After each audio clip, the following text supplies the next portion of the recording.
It started with a sound, not loud, not desperate, just too loud for a house where someone else was home. For a second I forgot Dad was downstairs. Maybe it was because Edward had his hand over my mouth, whispering into my ear. While we moved together, maybe I wanted to forget it had been too long. I was hungry for it when his grip slipped and a small noise escaped me into the pillow. I heard a floorboard creak far below, then nothing, then slow footsteps. Edward froze, breath hot against my shoulder. We didn't move, no twitch, like staying perfectly still. Could rewind the world, think he heard that. Edward whispered. My heart was pounding. The bedroom door was closed, but not locked. Then a second creak, louder, right outside my room. Edward scrambled for his shirt in the dark. Get dressed now. I grabbed the blanket, trying to catch my breath like I hadn't just fallen apart for the last 20 minutes. My chest shook, my mouth still felt raw from kissing. Why didn't you lock it? Edward hissed as he shoved his shoes into his bag. I shook my head. I hadn't thought we'd be that loud. There was a knock that stopped my breath. Edward vanished behind the closet door so fast I barely saw him move. Then another voice, deeper than my dad's, called my name. My stomach dropped. It was Jack, his voice close in the hall. Yeah, you all right? I managed, throat dry. Just sleeping, I lied. Silence. The doorknob turned. I wanted to scream, but it came out a whisper. Edward didn't answer. He was frozen in the dark, probably praying Jack would leave. The door opened slowly. Light spilled in from the hallway. Jack stood there, tall, broad, still in the same tight black shirt he'd been wearing earlier. He scanned the room without a word. His eyes landed on the edge of the bed and then on me, hair a mess, chest heaving. Sorry if it was loud, I offered, trying to sound casual. Jack didn't smile. He stepped in and closed the door behind him. Click, my throat went dry. I could hear Edward breathing from the closet.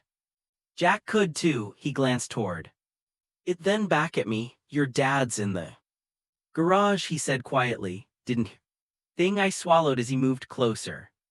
My heart pounded so loud I could feel it in my ears. You might want to be more careful next time, he said low and even. I forced a laugh. Right, sorry.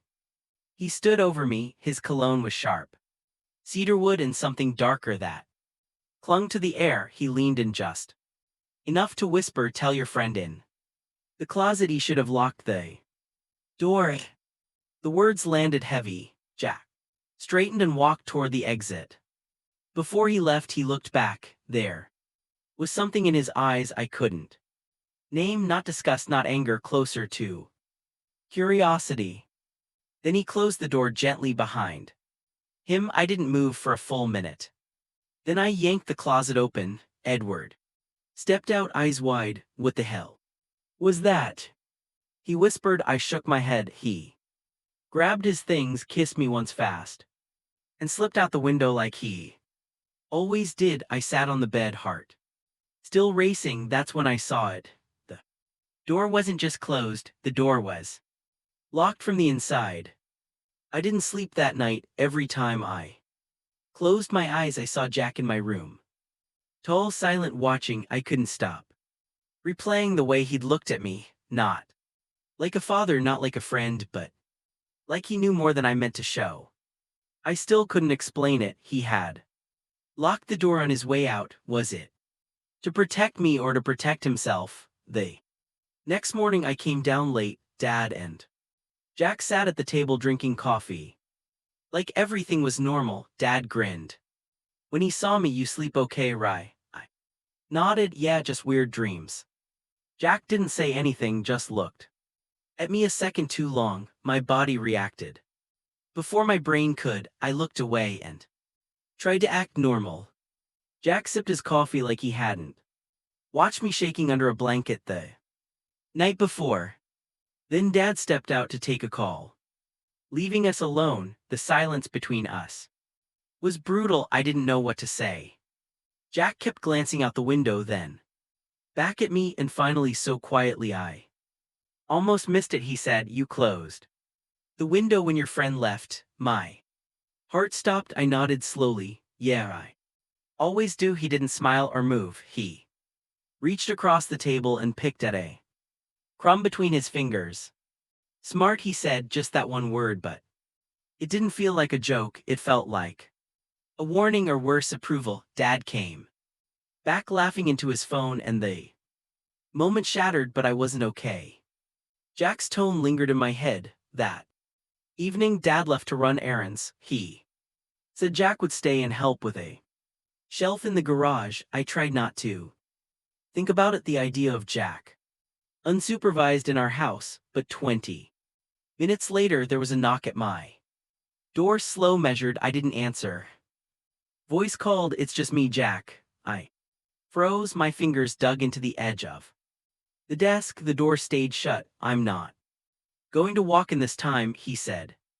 After a pause, "I just want to talk." I stood up slowly and cracked the door open. He was there alone, wearing a dark hoodie and sweatpants, looking casual, like someone who'd come over to hang out, not to unsettle me. His eyes scanned me quickly, noting the messy hair and the way my shirt clung a little at the chest. "You all right?" he asked softly. I nodded. He looked up at the ceiling and exhaled like he didn't want to say what came next. "I shouldn't have walked in last night," he began. My breath hitched. "I know what I saw." My heart dropped. I tried to explain. "I didn't mean for," but he held up a hand.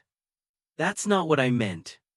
The way he said it made it feel like he had the secret now. He stepped closer by an inch and the air tightened. "I didn't tell your dad," he said quietly. "Not because I was covering for you," he said. Another step, but it wasn't that. It was because I couldn't stop thinking about it. My breath hitched and I went silent.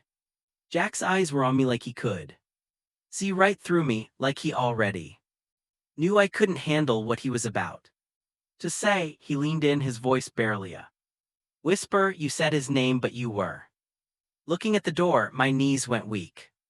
He leaned a fraction closer, his mouth dangerously near my ear. "You weren't thinking about him," he said. "You were thinking about getting caught." He wasn't wrong. I had no words. Just as my lips parted as if to say anything, he pulled back, calm. "I'll be in the garage," he said, "if you want to talk." Then he left me in the doorway, dizzy, trembling, undone. I should have told him to stop. I should have slammed the door and said it wasn't what it looked like, that I didn't want it, that he was wrong. But I said nothing, because in that moment he wasn't wrong. When Jack told me I had said Edward's name while looking at the door, that detail fractured me, because I remembered it the exact second Jack opened the door. I wanted someone to walk in. I wanted to be caught by him that night. I waited for Dad to fall asleep. He was out cold by 11:00. Jack was still in the garage, or at least pretending to be. I heard the occasional clink of tools, mostly silence, and my body wouldn't settle. My skin felt tight. Couldn't stop replaying Jack's words. How close he'd come, how calm he was. When he said he wouldn't forget what he'd seen, I kept imagining what would have happened if I'd let him come inside. At 11:47 I got up. I told myself I was just getting water, but I knew exactly where I was going. The garage was dim, the side lamp on shelves lined with things he didn't really need to organize. When he heard me, he didn't look up. "Couldn't sleep?" he asked. Voice low. I shrugged. He kept organizing, deliberate, unfazed. "Bold," he said, "coming down here alone." "I'm not scared of you," I replied, and the words made him pause. He looked at me, really looked. "Maybe you should be." My breath hitched. He turned back to the shelf.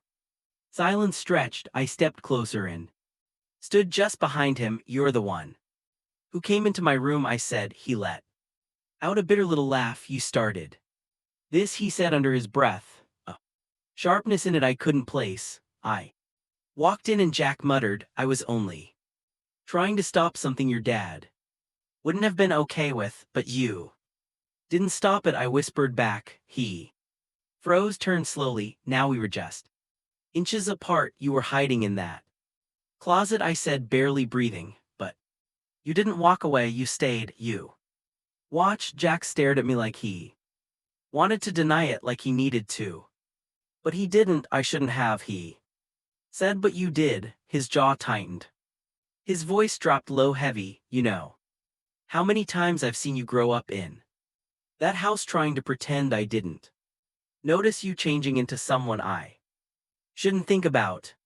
My chest tightened. I whispered, then stopped pretending. He went silent. The stillness between us felt like it was crushing the air from my lungs. Then he reached past me and locked the garage door behind me. Click. I didn't move. I didn't breathe. He stepped closer. My back pressed against the workbench. His hand came down, not touching me, but close enough that I could feel the weight of it. Say stop, he whispered.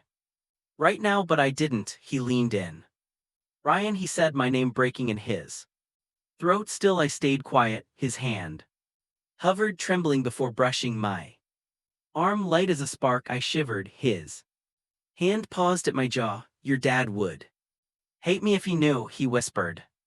I nodded, whispering back, then don't let him find out. That broke him. His control cracked, and suddenly all the unspoken tension between us rushed forward. It wasn't calm, it wasn't gentle, it was messy, desperate, filled with everything we hadn't said since last night. He came closer, like he hated himself for it, and I let him, like I had been waiting far too long.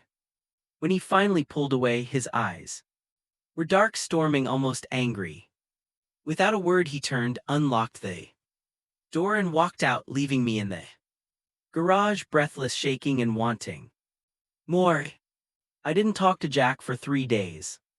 I couldn't. Every time I replayed that night in my head, the way he looked at me, the way the air between us felt too heavy to breathe, I felt dizzy, ashamed, restless, and afraid. Not just the fear of being caught, but the fear of how much I wanted it to happen again. I didn't have to wait long. On Thursday, Dad invited Jack over for dinner. He said it like it was nothing, just two old friends catching up. Jack had been around for years, so why would this time feel different? Because now I knew the weight of his stare, because now every word he said reminded me of the silence we shared in the garage. I told myself I could handle it, that I'd stay in my room, avoid eye contact, pretend none of it mattered. That didn't last. By 7:30, Jack was already at the table, laughing with Dad, wearing a black Henley that somehow made him impossible to ignore. I walked past them toward the kitchen, eyes glued to my phone, pretending, hey kid, Jack's smoothly. I glanced up just long enough to nod, just long enough to catch the look he gave me, not casual, not friendly, the kind of look that made my chest tighten and my throat dry. I turned away quickly, stepping into the kitchen. That's when Dad called out, Ryan, grab the wine from the top shelf, would you? Of course, it was on the highest one. And of course Jack followed me in. I didn't hear him right away, but I felt him the moment I stretched up to reach the bottle. He was close, too close. My hand trembled as I steadied the glass. You're nervous, he murmured, voice so low it sent a shiver through me. Don't, I whispered, he's right there. I know, Jack said, and for a second it felt like the air around us had thickened, pulling us closer, whether we wanted it or not. Then, just as I froze, Dad stepped into the kitchen.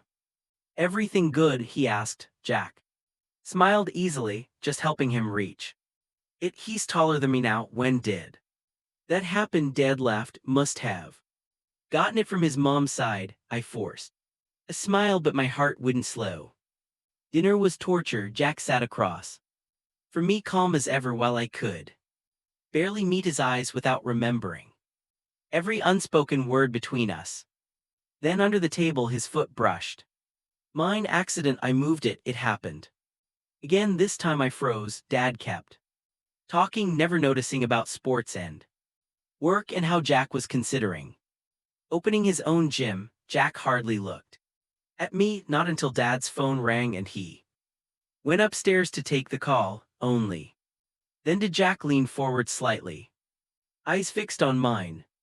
"You're going to pretend it meant nothing?" he asked softly. I couldn't answer. "Because you don't look like someone who forgot." My jaw clenched, my chest tightened. I stood up fast, too fast, the chair scraping the floor. I finished eating and left the table, trying not to let my legs betray me. I knew what he was doing, testing me, waiting to see when I'd stop fighting. An hour later there was a soft knock on my door. Once, then twice. I stayed still and stared at the wood chest, tight, body aching, my mind shouting both yes and no. I didn't answer. No one came in, no whispered temptations, just silence. Then a small slip of paper slid under the door. My heart jumped. I stared at the folded note on the floor, like it might burn. In Jack's handwriting were 4 words: "Next time, say yes." I didn't reply, didn't text, didn't speak, but I didn't throw it away either. I tucked it in the drawer beside my bed and read those 4 words every night, even though I promised myself I wouldn't let it go further. I found myself hoping there would be a next time. That Friday, Dad hosted a poker night. Jack arrived late, laughing in the kitchen, teasing my dad like everything was normal. When I came down for water, he turned and looked at me without smiling. His gaze wasn't casual or friendly. It felt like a promise. Around 1:30 a.m. the last of the guests left. I lay in bed, lights off, frozen.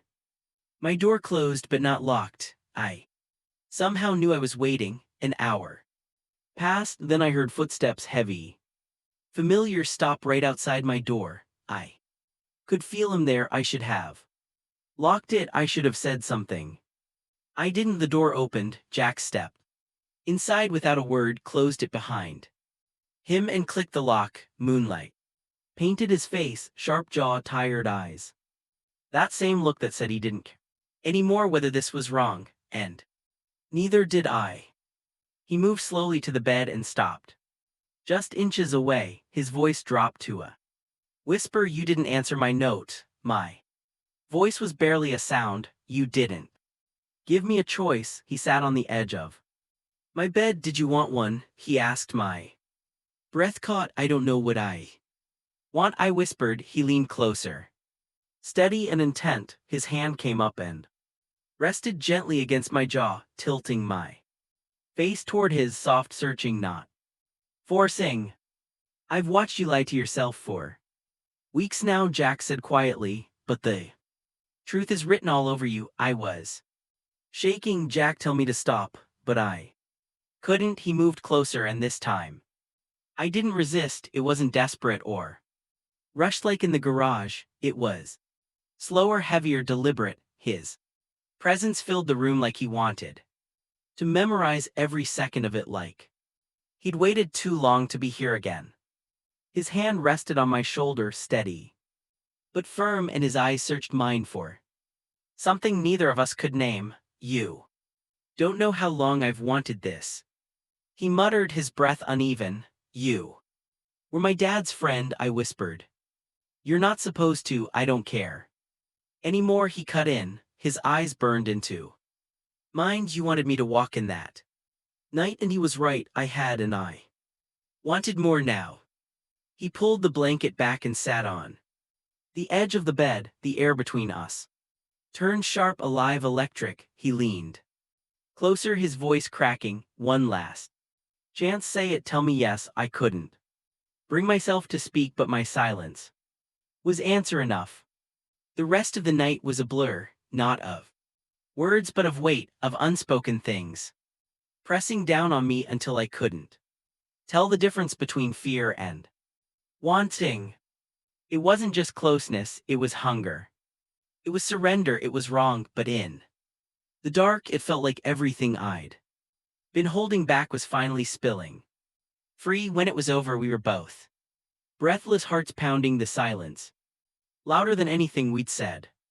He stayed for a while sitting near me.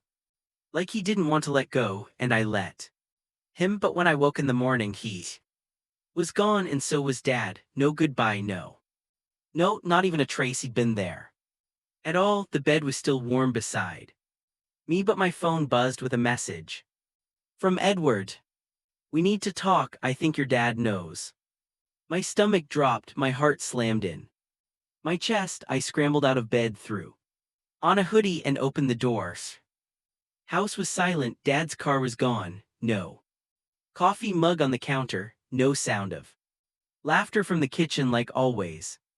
Something was wrong, I texted Edward. Back, what do you mean he knows? No reply, I called straight to voicemail.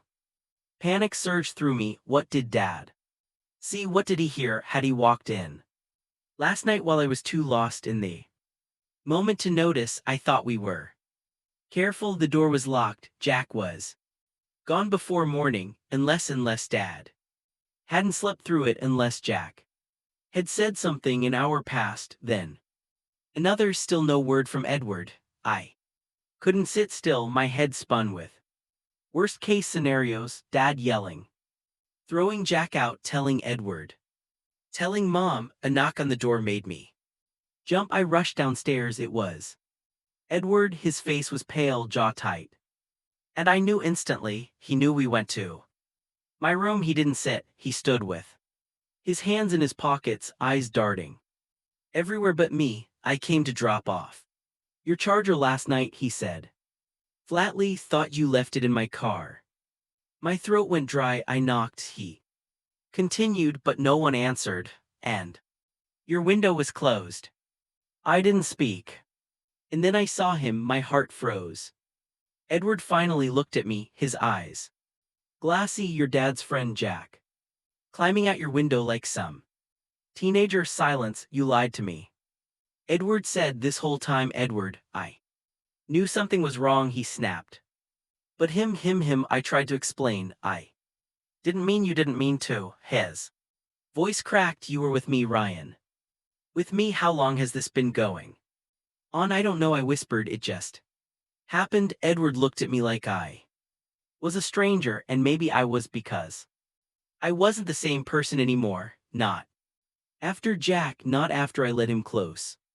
Edward stormed out. I didn't stop him. I couldn't. I just sank to the floor, fighting back tears that burned like fire. Everything was collapsing now, and I deserved it. Later that evening, Dad came home. He didn't say much, just walked past me in the kitchen with a look that felt heavy, like he knew but didn't have the words yet. For a moment I thought maybe we could keep pretending.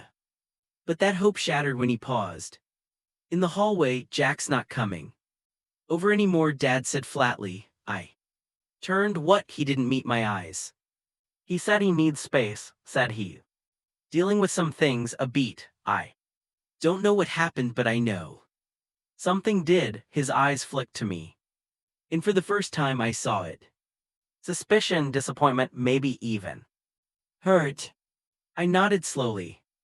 I understand, because what else could I say? There was no good version of the truth, so I let it die there. The next night I couldn't sleep. I kept staring at my phone, wondering if Jack would call, text, anything. But nothing came until 3:02 a.m. One message: come outside. I ran to the window. He was there, leaning on his car, hoodie up, arms crossed like he was holding himself together. I slipped out quietly, heart aching with every step. He didn't speak at first, then I whispered, I can't see you anymore. My voice cracked. My dad? Jack nodded slowly, then asked, why? I couldn't answer. Silence. I broke up with Edward, I finally said. Jack looked down. I ruined everything. Your boyfriend, your dad. You. I stepped closer. You kissed me like you hated yourself, I said softly. And I kissed you because I wanted to. Jack lifted his eyes, meeting mine. I still do. I took a breath. So did he, and without Thinking or maybe thinking too much, I closed the space between us and kissed him right there in the middle of the street. Because this wasn't about right or wrong anymore, it was about need. The end. Thanks for watching.